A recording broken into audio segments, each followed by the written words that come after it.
Hello everyone. मैंने last video में बोला था कि अपन 11th और 12th के सारे शॉर्ट फॉर्म्स देखेंगे, लेकिन मैंने यूट्यूब पे देखा तो शॉर्ट फॉर्म्स की वीडियोस है यूट्यूब पे, तो आप वहीं से देख लेना, ठीक है। किसी भी टीचर की देख लो। तो इसलिए मैंने इस वीडियो में फंजाई के बारे में एक चार्ट बनाया है। तो फंजाई में जितना समझना है उतना याद भी करना है, ठीक है। तो याद करने के लिए उसको सिंप्लीफाइड मैनर में मैंने अरेंज किया है, तो याद है। तो चलो, so first of all fungi को अपन ने 4 क्लास में डिवाइड किया है। कौन कौन से? फाइकोमाइसेट्स, एस्कोमाइसेट्स, बेसिडियोमाइसेट्स एंड ड्यूटेरोमाइसेट्स, ठीक है। तो क्वेश्चन आ सकता है कि on the basis of morphology fungi is divided in 2, क्योंकि अपन ने टेक्सोनॉमी कैटेगरीज देखी है, ठीक है। तो उसमें क्लास भी है, ऑर्डर भी है, फैमिली भी है और फाइलम डिवीजन वो भी है, ठीक है। तो आपको कंफ्यूज करने के लिए ऑप्शन में डिवीजन, क्लास, ऑर्डर, फैमिली दिया जा सकता है। तो फंजाई को अपन ने किस में डिवाइड किया है? क्लास में। कौन कौन से class? Phycomycetes, ascomycetes, basidiomycetes and ड्यूटेरोमाइसेट्स, ठीक है। तो उनके कॉमन नेम्स फाइकोमाइसेट्स को एक और नाम है जिसको अलगल फंजाई भी कहते हैं या फिर लोअर फंजाई भी कहते हैं, ठीक है। तो एस्कोमाइसेट्स को अपन सैक फंजाई कहते हैं, बेसिडियोमाइसेट्स को क्लब फंजाई कहते हैं। क्लब फंजाई मेन है, इसको याद रखो।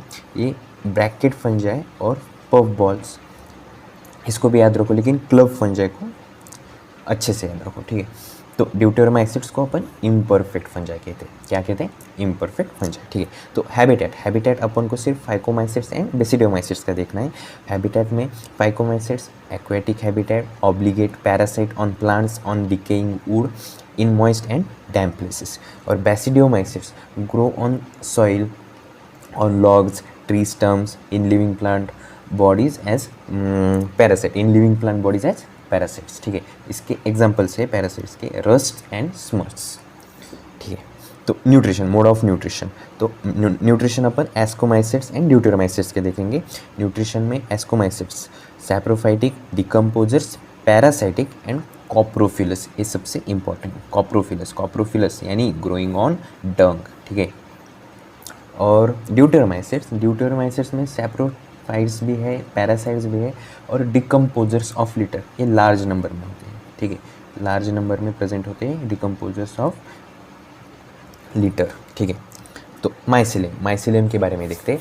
तो एस्कोमाइसेट्स, बेसिडियोमाइसेट्स एंड ड्यूटेरोमाइसेट्स, इन सब का माइसिलियम में सेप्टेट मतलब सेप्टम प्रेजेंट है, जो कि 2 सेल्स को डिवाइड करते हैं, ठीक है। लेकिन फाइकोमाइसेट इज असेप्टेड माइसिलियम। असेप्टेड है मतलब मल्टीन्यूक्लिएट दिखेगा तो उसको अपन कोनोसाइटिक भी बोल सकते हैं। क्या बोल सकते हैं? कोनोसाइटिक, ठीक है। इसको याद रखना क्योंकि क्वेश्चन आ सकता है कि which class belongs to coenocytic mycelium. आपको याद रखना है कि फाइकोमाइसेट्स के जो माइसिलियम है वो कोनोसाइटिक है, ठीक है। अब स्पोर्स के बारे में बात करते हैं। तो एक्चुअली सेक्शुअल स्पोर्स ये थोड़ा कन्फ्यूजिंग है, तो मैं इसके ऊपर एक और वीडियो बनाऊंगा। यहाँ पर सिर्फ मैं एग्जांपल्स दे रहा हूँ कि असेक्शुअल स्पोर्स कौन से है। तो इसके बारे में अपन नेक्स्ट वीडियो में, मतलब 5 मिनट की वीडियो होगी जिसके अंदर मैं पूरा स्पोर आपको एक्सप्लेन करूँगा। असेक्शुअल क्या होता है, सेक्शुअल क्या होता है, वो कैसे प्रोड्यूस होते हैं, ठीक है। तो यहाँ पर सिर्फ अपन क्या देखेंगे? नेम देखेंगे। तो असेक्शुअल स्पोर्स प्रेजेंट है फाइकोमाइसेट्स में zoospores and aplanospores. Zoospores are motile spores and aplanospores are non motile, ठीक है। तो एस्कोमाइसेट्स और ड्यूटेरोमाइसेट्स में असेक्शुअल स्पोर्स है कोनिडिया, ठीक है। और असेक्शुअल स्पोर्स इन बेसिडियोमाइसेट्स एब्सेंट, ठीक है। अब सेक्शुअल स्पोर्स एस्कोमाइसेट्स में एस्कोस्पोर्स है और बेसिडियोमाइसेट्स में बेसिडियोस्पोर्स है, ठीक है। तो एग्जाम्पल्स मैंने लिखे हैं। हाँ, सबसे इंपॉर्टेंट वेजिटेटिव रिप्रोडक्शन सिर्फ और सिर्फ बेसिडियोमाइसेट्स में होता है और वो होता है फ्रैगमेंटेशन से। मतलब एनसीईआरटी में जितना दिया है मैंने उतना ही इस चार्ट में लिखा है कि vegetative reproduction in basidiomycetes is through fragmentation, इसको याद रखो, ठीक है। अब एग्जाम्पल्स में Mucor, Rhizopus and Albugo belongs to phycomycetes. Rhizopus को अपन ब्रेड माउल भी कहते हैं और Albugo is a parasitic fungus on mustard, ठीक है। पेनिसिलियम आपको एस्किमो एसिड्स में क्वेश्चन आ सकता है कि इसमें से मल्टी सेलुलर एग्जाम्पल क्या है, यूनिसेलुलर एग्जाम्पल क्या है। तो ये आपको याद रखना है कि Penicillium is multi cellular and east is unicellular. Aspergillus, Claviceps, Neurospora का यूज़ क्या है, बायोकेमिकल एंड जेनेटिक वर्क में उसको यूज़ किया जाता है। एक और इडिवल फंजाई बिलोंग्स टू एस्कोमाइसिड्स, जिसके एग्जांपल है मोरल्स एंड ट्रफल्स। ठीक है, इसको याद रखो क्योंकि ये भी क्वेश्चन आ सकता है।